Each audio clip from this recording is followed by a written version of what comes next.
Yes, you, watching this video. Do you want to own a piece of Scribbler? Only not a lock of hair or blood or flesh or anything else that will get you in trouble with the law? Well, now you can, with t-shirts, hoodies, tote bags and mugs featuring Obab Scribbler at her Teespring store. You know you want to. I shall now stop talking in third person and send you on to the video. Be lovely to each other and enjoy the show.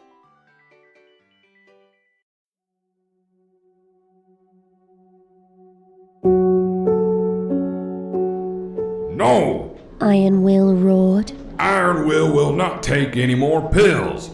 I've wasted enough time in this place. I'm leaving. No, Iron Will, please. The nurse tried to push him back into the bed, but he was far too strong. He threw off the cover and jumped down. No, sir, please, you have to lie down. Despite her best efforts, Iron Will made his way across the room to the door. I don't have time for medications and test results. I have a seminar to... Iron Will suddenly was overcome by vertigo. He wobbled precariously as he tried to keep his balance. He was seeing double, then triple, then quadruple. He heard the nurse calling for help. Her voice warbled and muffled. All sounds dampened. The world turned dark, and Iron Will collided with the cold hospital floor. He was unconscious.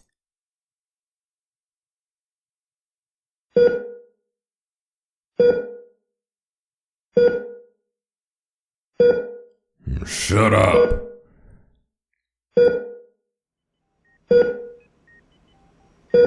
I said, shut up! Iron Will struck out at the heart monitor next to him, but he lost his strength and only succeeded in glancing the side of the screen. Iron Will's arm dangled over the side of the bed. He lay there for a moment, trying to catch his breath. He hated this. He had been in the hospital for the past 3 months, and every day he got weaker. The muscles he had painstakingly maintained over the years were useless.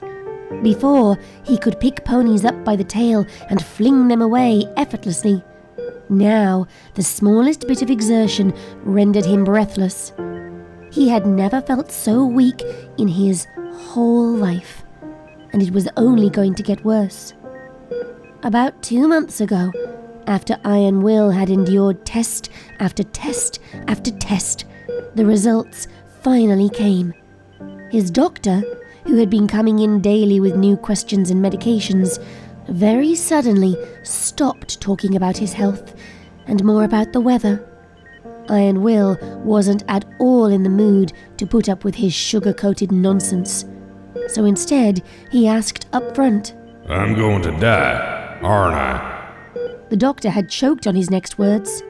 He gulped and was silent for a while. Finally, he nodded gravely and tried to apologize.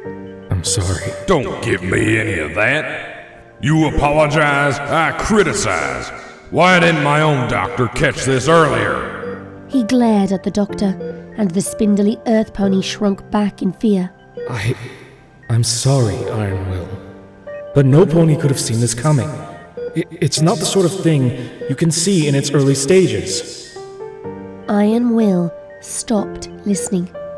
He ignored the doctor's condolences. He ignored the nurses fussing around him. He ignored the trays of food that appeared and disappeared on the table beside him. He ignored the rise and fall of sun outside his window. The world became a blur. He was alone, trapped in a hospital bed, in a decaying body, without any hope of escape. He was going to die. He is going to die. Soon. Very soon. His fall was swift soon after. Iron Will was soon too weak to leave the hospital, and without anyone to go to, he didn't see the point in going home. Dying in his own bed or the hospital's, it was all the same. Either way, he'd end up dead. So why spend more bits than necessary? It would cost a fortune to hire an ambulance to take him to his home in Los Pegasus, and Philadelphia was as good a place to die as any, so he stayed put. Iron Will finally recovered enough strength to pull his arm back up. He grunted in frustration, wishing he could lift his head off of the pillow. At least he had that nifty gadget to change the angle of his bed. He held the button down until he was sitting almost upright. He scanned the room, only to find it as stark and boring as usual. The morning sun was beaming through the window, setting the floor ablaze with glare. The table next to his elbow held his breakfast, which he felt no desire to eat. Next to that was a manila envelope, which he had no desire to even think about. He turned his head away and waited for the day to be over. Only about 12 more hours to go. As usual, a nurse came in and went about the morning routine. She made some final notes on the clipboard and hung it back up on the foot of the bed. Iron Will was surprised when she suddenly spoke. Visiting hours have started. Iron Will raised an eyebrow. Why was she telling him this? When she did not say anything more, he asked. She gave a sympathetic no, a pitying smile, and said, With your condition, it's been a while now. I thought perhaps you might want to call some pony To say goodbye. No need. There's no one around. The nurse nodded and gave another weak smile before departing. Iron Will looked up at the ceiling. It was true. There was no one waiting for him. All his goat employees had been hired elsewhere. There was no family to speak of. No friends. He was alone. The great motivator, Iron Will, left alone to die in cold hospice.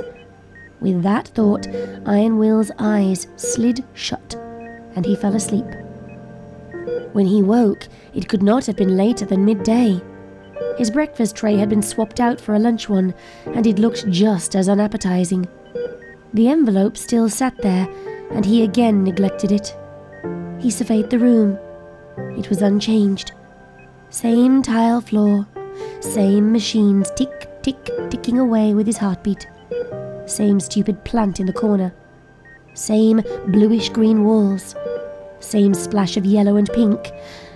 Except there was never any yellow or pink in that room. Iron Will blinked his eyes at the figure sitting in the chair in the corner. His voice was gruff and choked from sleep. Oh. The pony's voice was soft, like a springtime breeze. You're awake. When she came closer, Iron Will saw her soft pink mane flowing gracefully down her back. He saw her neatly folded wings. He saw her large, ocean-green eyes smiling back at him. Fluttershy. His voice was still hoarse. What are you... I wasn't expecting to see you here. She gave him a small, genuine smile. It was the most sincere smile Iron Will had seen in months. I heard about your condition, and I wanted to see you. You wanted to see... me? But we haven't seen each other in... It's been a few years, Iron Will. Iron Will shifted in his bed. No, it's been more than a few. And you've been touring Equestria the whole time, haven't you? Iron Will grunted. I made a fortune. Great deal of good it did me. Iron Will. Fluttershy spoke gently. She glanced at the envelope on the table. That envelope? Is it... Have you... sorted everything out? Iron Will slammed his fist on the table. No! I haven't sorted everything out. I don't need to. He was overtaken suddenly with a fit of coughing, and all his strength evaporated. He lay back against his pillow and tried to catch his breath. He closed his eyes. You should take it easy. Iron Will growled. Take it easy. Fluttershy looked down and let him rest a moment. He opened his eyes and mumbled. Why are you here? I didn't want you to be alone. You shouldn't have come. I don't need anyone with me. I'm fine on my own. Iron Will crossed his arms. In life, yes, I have no doubt. You were strong. You were unbeatable. I still am. Iron Will said angrily. No, Iron Will. Not anymore. I came here because I didn't want you to be alone, but I also came because I knew you would need help. Help with what? With letting go. Iron Will's anger flared up in his chest, but his body was too weak to do anything about it. Get out. He growled. Go away. I don't want you here. Iron Will, Fluttershy scowled and stood firm. that's enough. She reminded Iron Will of a mother scolding her child. Breathe a moment. Calm down. Iron Will fell silent and closed his eyes again. Fluttershy. He trailed away. He felt her hoof rest against his hand. Fluttershy. I don't want to die. No one wants to die, Iron Will, but we all do. It doesn't matter how strong or healthy we are, death always finds us. Fluttershy. That's really depressing. No, it's not. Iron Will opened his eyes and stared at her like she was from an alien planet.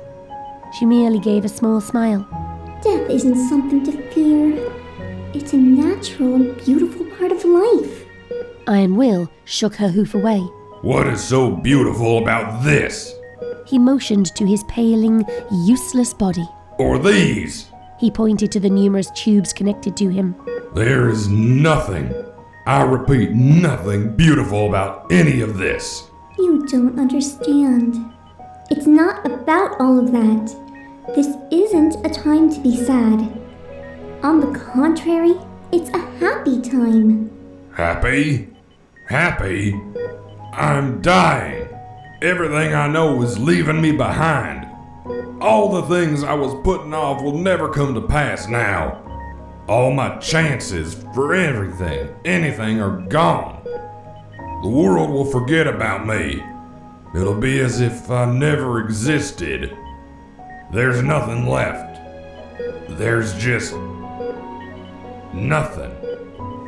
Fluttershy looked down for a moment, and Iron Will let the silence stretch on. Finally, she smiled. Animals have a special connection with the world, you know. It's a connection that not all of them are aware of, but it's there. They're connected to the river. The rise and fall, the ebb and flow. What river? Iron Will asked quietly. The river of life. The force that flows through everything. The magic that binds everything together and tears it apart at the same time. Few animals can see it, even fewer can understand it, and no pony can comprehend it. You really believe in that nonsense? It's not nonsense, She replied calmly. because I've seen it. Ever since I was young, I've had a special connection with animals. I could understand them, and my talent only grew with age. I started to comprehend things. Nothing big, just small, tiny things. But they were things that could never be explained no matter what words I tried to use. I grew an understanding of life that only a rare few animals are gifted with. She placed her hoof on his hand again. Iron Will, trust me. Please. This is all part of the flow. No. No. Iron Will muttered. The river is receding. We were all but leaves floating on the surface. You have to follow it out. Out where?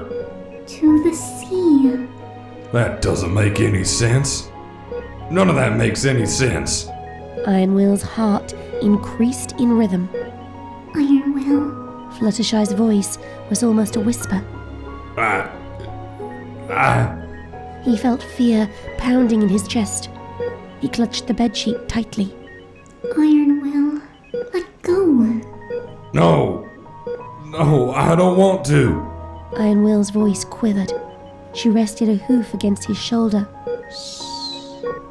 It's okay. But I never visited the Crystal Empire. Tears were building up over Iron Will's eyes. I never fixed the leaky pipe in my sink. I never tried one of Pony Joe's donuts. I didn't do anything. My life is wasted. No. Fluttershy insisted, wiping away the tears that were now streaming down his face. No, Iron Will. You've done great good.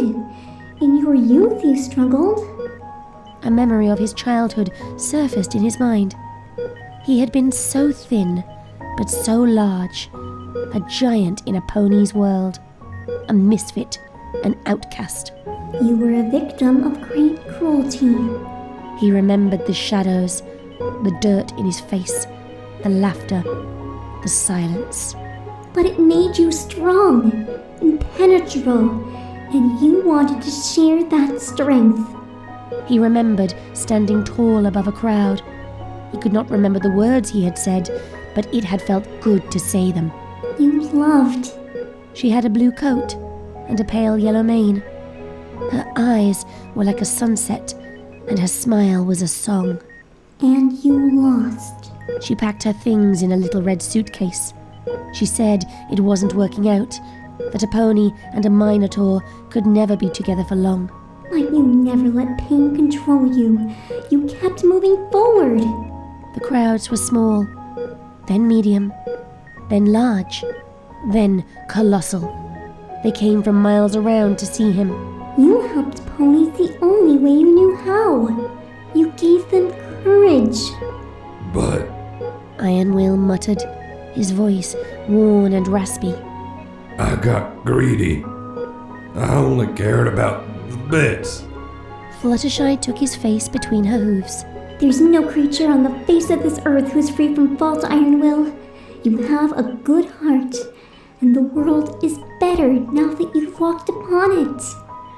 Fluttershy. His voice was weary and did not rise above a whisper. He studied her face. I haven't seen you in so long. It's been so many years, but you haven't aged a day. Iron Will, I died 3 years ago. You're... Fluttershy leaped into the air and placed a tiny kiss on Iron Will's forehead. It's time to go. But I... She tugged on his hands, and he sat up. I'm not ready. Fluttershy did not reply. She only smiled softly at him and let silence fall. In that silence, Iron Will heard a single, solitary note playing from the electronic ensemble around him. The heart monitor had flatlined. It's okay, Iron Will. The light from the window seemed so bright. Fluttershy, I'm tired. She flapped her wings and lifted him up. Someone so tiny should not be able to lift someone as large as him, even with his withered body. Then come and rest. They're waiting for you. Who? Everyone. Everything. All that has ever been, and all that will be. Together, they rose up, and everything got brighter and brighter until the world dissolved, and everything became pure and soft. Up and up they went,